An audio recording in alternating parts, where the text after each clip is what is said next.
So whenever I'm conducting research on these stars and I find that so and so or such and such come from a military background, either they served in the military or they were raised by someone who served in the military, especially if they actually were born on a military base or in a military hospital, grew up in a what they call like a manufactured community, like Missy Elliott, right? She lived in a manufactured community, which basically means she lived in a military community. Whenever I see that, I know that there's some nefarious fuckery afoot, right? There's something going on with this star that we don't really know about. We're in the dark about who this person really is, what they're really about, and where they really come from. A lot of times their entire background is made up. So in the case of Lil Kim, we see that we see her father is ex-Marine, right? And it's not to say that people who serve in the army, are down with something, or that they're a part of the MK Ultra program. That's not what I mean. That's not what I'm getting at right here. But when you're talking about these celebrities, not even all of them, I'm not even saying this about all of them. I'm just saying that it's a sign. It's a major sign that they come out of the MK Ultra programming, right? That they're under some level of programming that typically started at a very early age. And what they do with a lot of these people is they align them with certain occultic beliefs or certain occultic references, which is why you see Lil Kim and many other female rappers that do hop, because that ain't what you see Sexy Red and Glorilla and them do. That's not hip hop. That's hop, right? But that's why they align them with certain and it's not with certain deities, and it's not even just hip hop. It's just Hollywood in general, where certain celebrities seem to have this programming. And shout out to Chronicles of Judah for really putting this out there for everyone. But they seem to be aligned with some sort of programming, or they seem to be a part of some sort of programming that aligns them with certain deities, goddesses or gods, or narratives and storylines, how they live their lives out. They live their lives out according to a script, right? A lot of people around them basically are their handlers. So with Lil Kim and a lot of the female rappers, you see them do this pose right here. And like I said in the last video,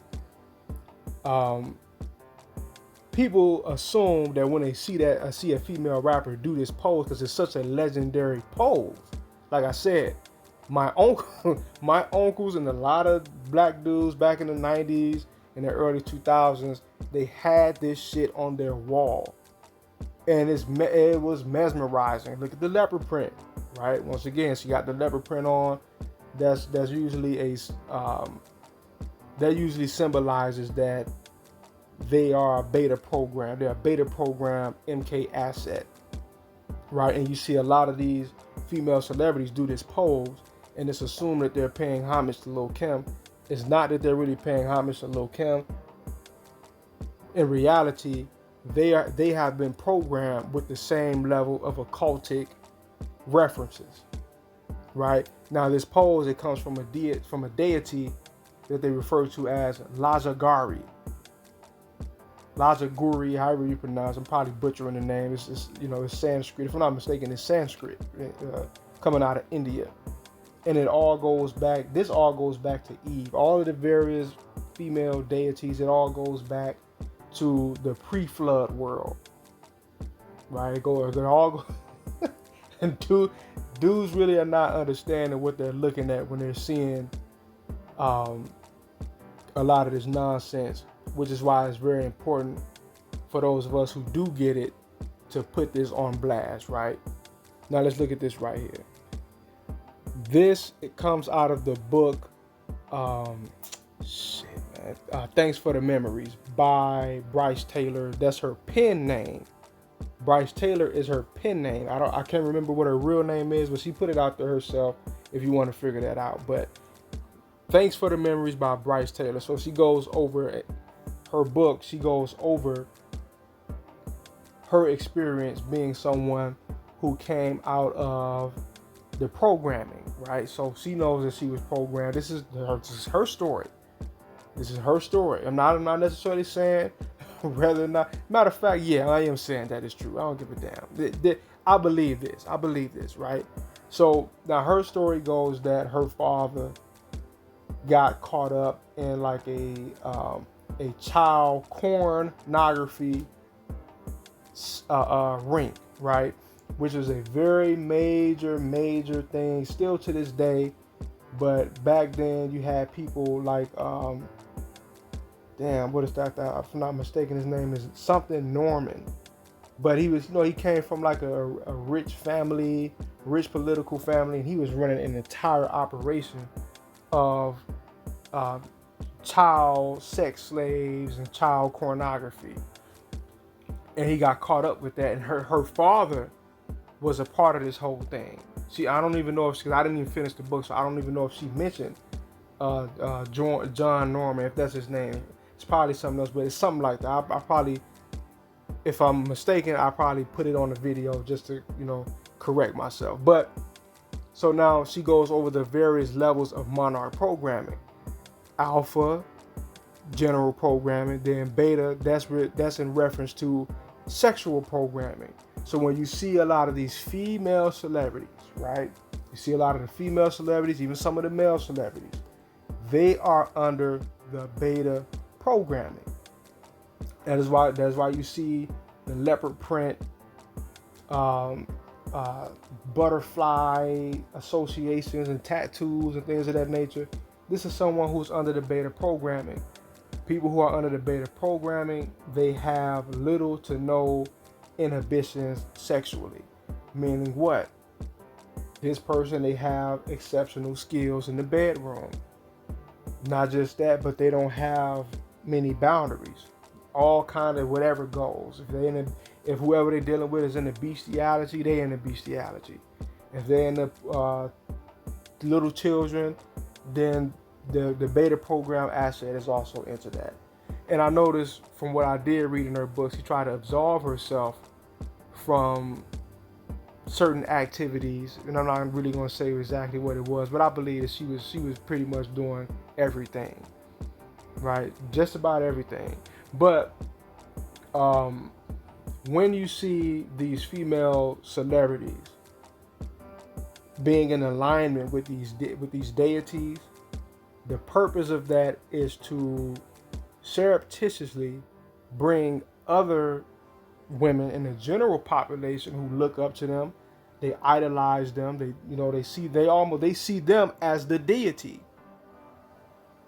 right? The little chicks that you date and little bras that you run into, they see that celebrity as the deity, because that celebrity see themselves as the deity. They align themselves with that deity, right? So, and what it does is what they're doing is they're pumping out that energy on a spiritual level to other women out in society. So you get a lot of whoredom, you get a lot of, real vile wickedness, low level behavior from a lot of these females, because of they're following women who are broken from birth, or like from when they were toddlers. Speaking of many of these female celebrities who, they just seem like they came out the hood. They just had a natural rise to fame. And I'm not saying that they didn't grow up in the hood. I'm pretty sure that they did. But there's an element of their background that is hidden, right? So when you see that military background, you see the leopard print, it's a sign that they're beta program, meaning that what?